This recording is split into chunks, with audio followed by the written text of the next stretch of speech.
Yeah. Hi, I'm Lisa. I'm the ukulele fool, and I have with me Karen and Rick Maxson from Springfield, Missouri.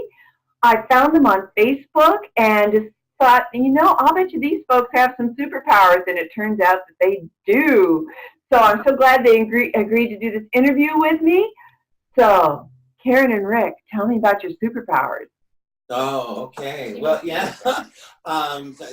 Thanks so much for letting us be part of your interview program with regard to ukuleles, because we love to talk about ukuleles and how they affected our lives.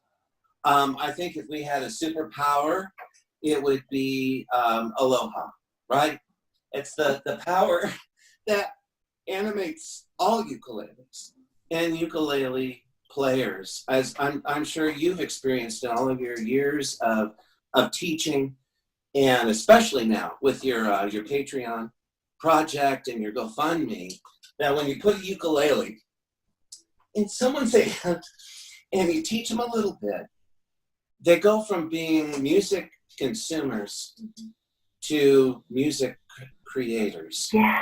And we both believe that a basic human need, like the air that we breathe and food that we eat, that making music is essential to being a human. So I think if we found that superpower, it would be in what our friends on that island would call the aloha.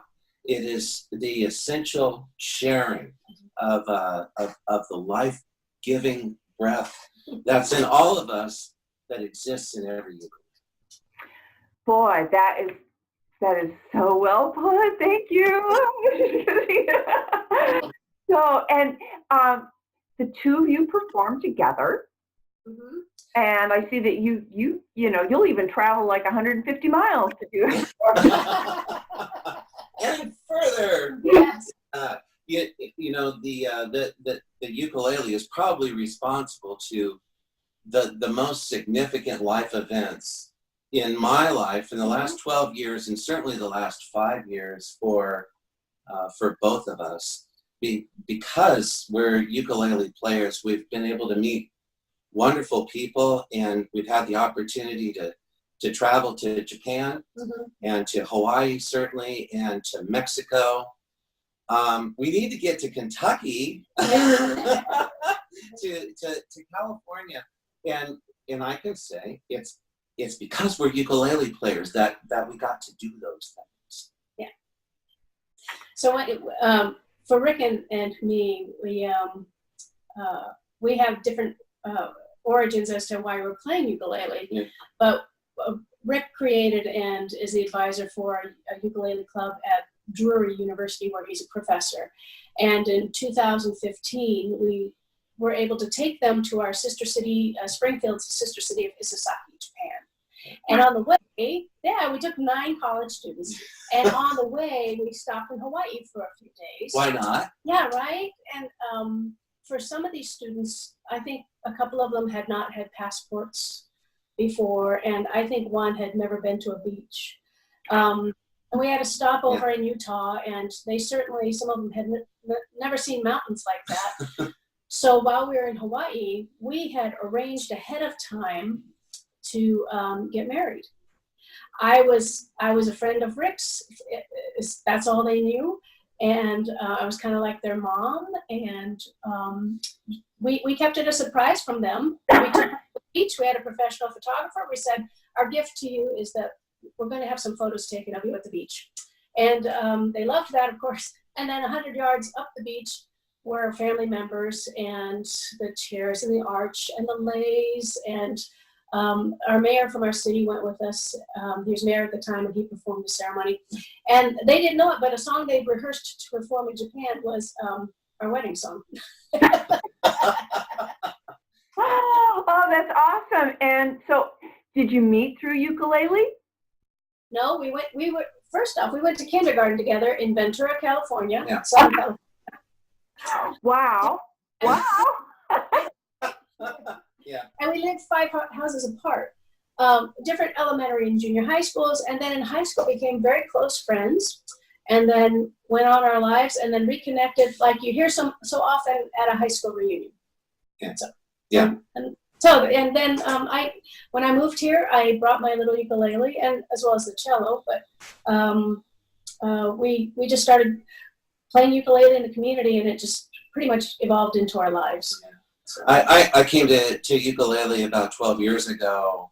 As Karen mentioned, I'm a professor, and I had the opportunity to teach a course on Oahu. And I'd never been to Hawaii before. I only knew the stereotype. And when I got there, I heard this wonderful music. You know, I think like a lot of people who don't know ukulele still think of it as a child's toy. And to hear such beautiful music and the craftsmanship that goes into these instruments. And while I was there, I heard this music, and someone said, you know, you can take a lesson for free if you meet at this hotel at this time. And I'm going to do that. So the next morning, I went to the hotel, and there were tables set up and all these ukuleles. And we sat down, and a half hour later, we were all playing and singing My Little Red Hibiscus. and I thought, when I get home, I'm buying a ukulele. This is going to be my instrument. I grew up playing guitar, but that was a real turning point for me at the just that happy sound, and I needed something happy in my life. And so that's where that began for me. Karen came to the ukulele because at the time she was living on a lake, and she thought someone needs to be strumming a ukulele.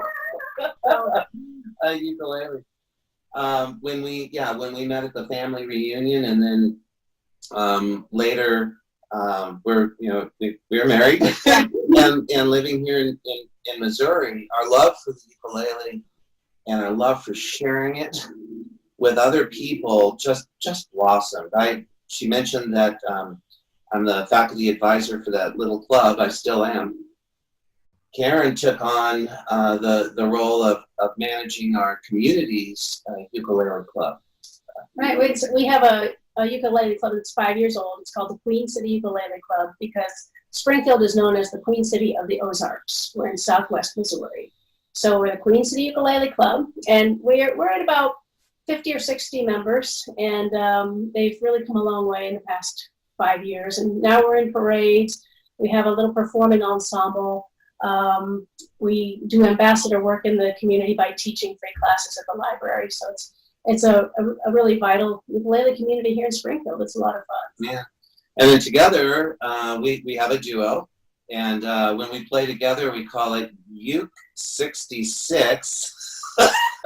Again, because we're in Springfield, Missouri, where you think of Route 66 as going from Chicago to LA, but when that project began, it started here in Springfield, and so we claim special ownership to Route 66.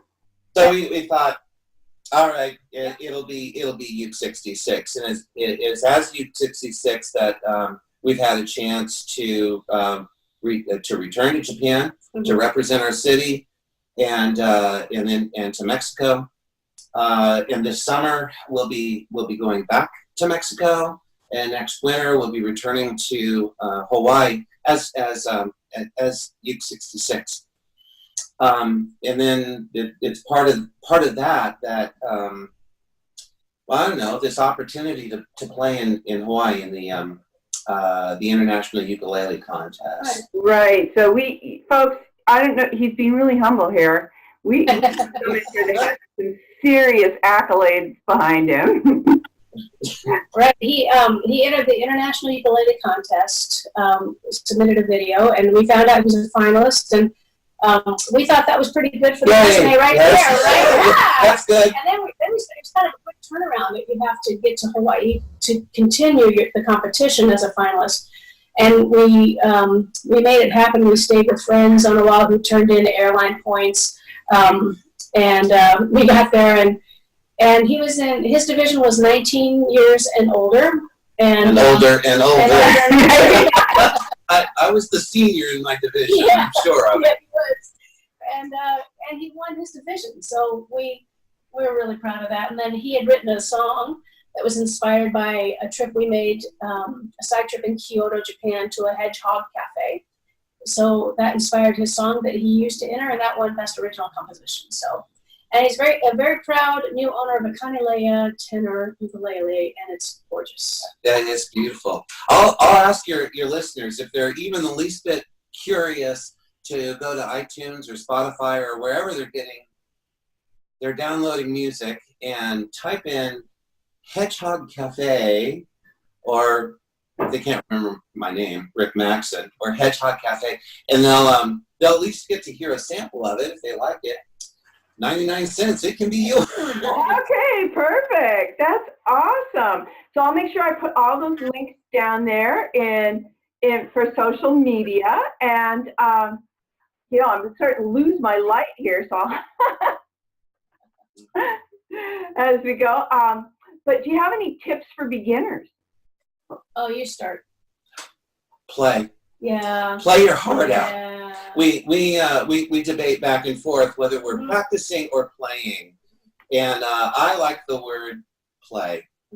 I think that's really what it comes down to. I like a structured practice to learn chords. I could talk about that for another half hour, but I say practice and play, and Rick says play. Yeah, because playing the ukulele is the key to releasing your soul. Yeah. Absolutely. Well, folks, I'll probably have a banner going on earlier to say like and subscribe, but for everybody that's listening to this point, hit like, subscribe to my channel, make sure that you're following these. I'm trying to build my channel here so that we can spread more of the ukulele love that's going on. Yeah, everyone, please remember that Lisa is actively purchasing and distributing ukuleles, largely to grown-up learners, and we can all be a part of making that happen by visiting her Patreon site. I'll put a link down below. The GoFundMe, because it's the aloha. It's the sharing of the gift, the breath of life, right? Right. Oh, well, it has just been my pleasure to meet with you here online. Hopefully I'll get to meet you in person someday. Oh, we will. Yeah. And thank you from the bottom of my heart for taking this time to share with my viewers. And Well, thank you. Thanks. Big aloha to you. Thanks for spreading the ukulele love. Yeah. Aloha and mahalo. Mahalo.